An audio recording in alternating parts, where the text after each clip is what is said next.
see that big blimp? What's the Brotherhood of Steel? Why are they here? Nobody knows. This is just the church. Good to see someone new in the chapel. Diamond City treating you all right? Yeah, it's fine. Thanks for asking. You're welcome. Whole folks are taking well to you. I know it can be rough being from the outside. Now, if you ever need a quiet place to sit down and ponder the Almighty in whatever form strikes your fancy, we're always open. This is less of a church and more of a confession booth. It's not very big. Feel free to make yourself at home. All right, I'm taking off my pants. Oh boy. That's kind of nice that they're like, yeah, we don't, whatever religion you are, practice in a way that makes you feel more at one. Ah, that's right. We need to go talk to Piper. Well, well. Nikki Valentine walks into my office for a change. What can I say, Piper? You, me, and hard luck all seem to run together like acid rain down an old sewer. You, including your client here in that analogy? So, you two are finally letting me in on this little case of yours. What's the story? Not much, Morning Glory. The Institute. The Institute. Yes. Oh boy. I've been investigating these creeps for over a year now. The Commonwealth's boogeyman. Feared and hated by everyone. True enough.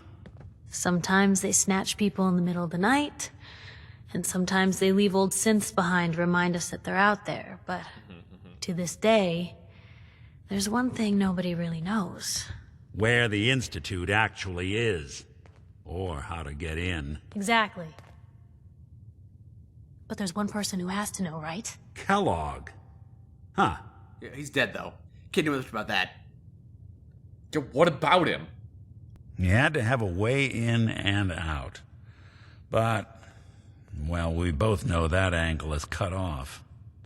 Unless we pull a synth on the Institute. We replicate Kellogg, pretend to be him.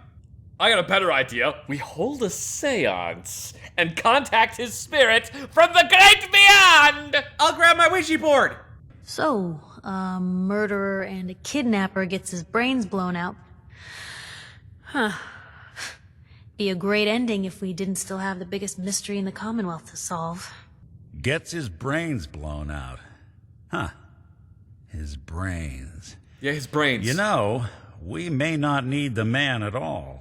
You're talking crazy here, Nick. Got a fault in the old subroutines? Look, there's a place in Goodneighbor called the Memory Den. Relive the past moments in your mind as clear as the day they happened. If anyone could get a dead brain to sing, it'll be Dr. Amari, the mind behind the memories. For fuck's sake, Darlene. Get out of the way. I guess we're gonna need a piece of Kellogg's brain. Enough gray matter to bring to Amari and find out if this is going to work. Jesus, Nick. Gross. Seriously? I know it's grisly, but what choice do we have? We got no leads, nothing. That old Merc's brain just might have all the secrets we need to know. Thankfully, we scooped up a lot of it when we left. Just for such an occasion. Yeah, I got a bunch of it. I'm carrying it around in my pocket because I'm a maniac. Just a few more steps. All right, Piper, you're coming with us. Yay, Piper! You know, the Institute has a lot of enemies. The Minutemen tangled with them once. The Railroad still does. I've even got some notes on these new guys. The Brotherhood of Steel. I'm sorry, who's the Railroad? Supposedly, they help runaway synths escape the Institute, but they're secretive. Ultra paranoid. The only thing I have is a rumor.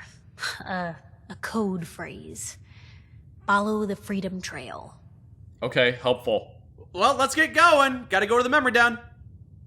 It's big, loud, full of corrupt officials and brown-nosing citizens, but it's home. Ah, Diamond City, the great blue jewel of the Commonwealth. Oh yeah, it's blue now. Hey, is that Cricket? We need to assassinate her for Heather. I don't know why we let Valentine live in the city. He saves 1 or 2 people, and everyone forgets he's a freaking synth. I should murder you. How could people forget he's a synth? He's clearly got no skin on his side of his People face. remember very well. We should all have personalized handshakes. It's a good way to spot synths. That's because robots don't have the best hand-eye coordination. Probably because they don't have real hands. Or eyes. What? I like to keep my distance from Piper. I'm always worried I'll trip and fall into that giant mouth of hers. God, you are so catty! So, what's your favorite color? Oh, God, that was a dumb question. Forget I asked. Is she in love with me or something? Just like, or is she just bad at talking to everybody? Yes! I dringaling, I'm going to kill you with my ein dringaling. Ein Gewehr. That works. Oh wait, actually that should be, I'm sorry. Penetrator gun. It should be all one word. Ein dringaling Gewehr. Yeah, perfect. The penetrator gun. Or, I'm sorry, it's the penetrator rifle. Goodneighbor, huh? You looking to get stoned or stabbed? Both. You know why we're here, Piper! I've got a weapon here for every situation. Hunting, protection, cold-blooded murder, hot-blooded murder. Welcome to Oh, we've been here before. Yes, we have. Yeah, we've already been to Goodneighbor. Brotherhood of Steel better stay out of Goodneighbor. All I'm saying. Yeah, the brother. Man, you guys. Can't believe it. He looked just like Sammy, too. He sure as hell didn't act like him. Institute thinks they can replace people with synths in this town? They got another thing coming. Oh, he's. What am I gonna tell his mother? Hey, just your friendly neighborhood watch. Shooting down Institute spies as they crop up. Nice work, I guess. Yeah, better make sure no synths get into this town. We had to go figure out where Girls! she was. Girls! Girls! Oh, it looks like it's of the innards of a woman. It's like the parts of the body. What? Yeah. You know, the fallopian tubes. And the uterus. That's what that is. Where are you getting that from? That's what the girls are right there. You don't see it? No, I don't. Okay. I guess maybe a little, but that's not the first thing that comes to mind. All right. Also, why is this poster up here? That is decidedly no, never mind. They're not trying to be sexy. Well, Mr. Valentine. Stop it, Darlene! You had forgotten about little old me. May have walked out of the den, Irma, but I'd never walk out on you. Amari's downstairs, you big flirt. Hey, Valentine. Thanks. We would never have found Kellogg without you. You know, you're not so bad for a synth. Well, thanks. Apparently we need to go down here to get our cybernetics scanned. Yeah, we gotta plug the remnants of Kellogg's brain into a computer. Yeah. Dr. Amari? Yes? I take it this isn't a social call. Speak up now. It's time for you to reverse death itself! What? I wouldn't have put it quite that way, but it's true. We need a dead man's memories. Guy named Kellogg. Are you two mad? Putting aside the fact that you're asking me to defile a corpse, you don't realize that the memory simulators require intact, living brains to function. Well, technically, the corpse was defiled already. This dead brain had inside knowledge of the Institute, Amari. The biggest scientific secret of the Commonwealth. You need this, and so do we. Fine. I'll take a look. But no guarantees. Do you have it with you? Can you, say that like Dr. Frankenstein for me? Igor, fetch me the brain! No, I will not. Now, do you have it? You're no fun. How much of the brain do you need, exactly? That is not an encouraging question. I suppose I'll have to make do with whatever you can find. Well, here you go. Wet smacking sound. What's this? This isn't a brain. This Ew, is... you're touching it without gloves. Wait, that's the hippocampus. And this thing attached to it? A neural interface? Those circuits look awfully familiar. I'm not surprised. From what I've seen, all Institute technology has a similar architecture. The brain is still good, right? You can still use it. There's no sign of decay, so the tech is probably preserving the tissue. injecting some kind of compound to keep it stable. But there's no way to access the memories inside without a compatible port. You're talking about me, right? I'm an old synth. Shut up, porthole! If the Institute built me out of similar parts, we might have an in. There could be long-term side effects. I don't know where to even begin with listing the risks. Don't bother. I don't need to hear them. Plug me in, Doc. Boy, you sure are willing to do this for... I don't know. Why are we doing this? This is how we figure out where the Institute is. Oh, We can destroy them. Right. We're trying to destroy the Institute. We should try plugging you into a toaster next. Fresh toast. It's nice to know that even when I'm about to have a foreign object shoved into my noggin, you find new horrible ways to laugh at my expense. Whenever you're ready, Mr. Valentine, just sit down. If I start cackling like an old grizzled mercenary, pull me out, okay? Plugging Kellogg's brain into our new robot detective friend. I need you to keep talking to me, Mr. Valentine. Any slight change in your cognitive functions could be dire. Are you feeling any different? There's a lot of flashes. Static. I can't make sense of any of it, Doc. That's what I was afraid of. The mnemonic impressions are encoded. It appears the Institute has one last failsafe. There's a lock on the memories in the implant. We'll unlock them! Is Nick gonna be okay? Yes, the connections appear to be stable.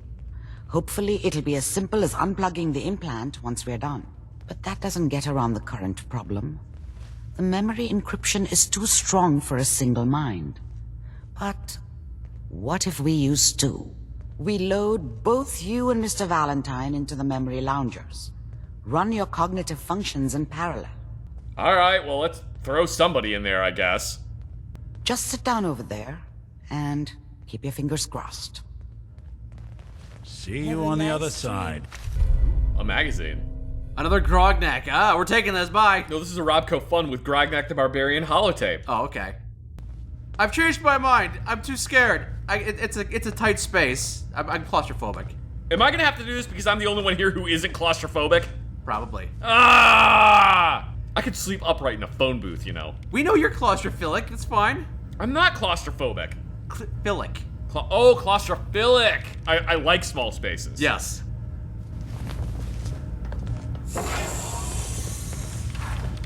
We're going to load you into the strongest memories we can find. They might not be stable. Just hold on. Mayor, Kellogg, if you're gonna be doing that to a revolver, you need a rag. I probably shouldn't have used, Kellogg. It's okay. One of these days, you're gonna get your head blown off just barging in here like that. New orders for you. One of our scientists has left the Institute. Left? As in?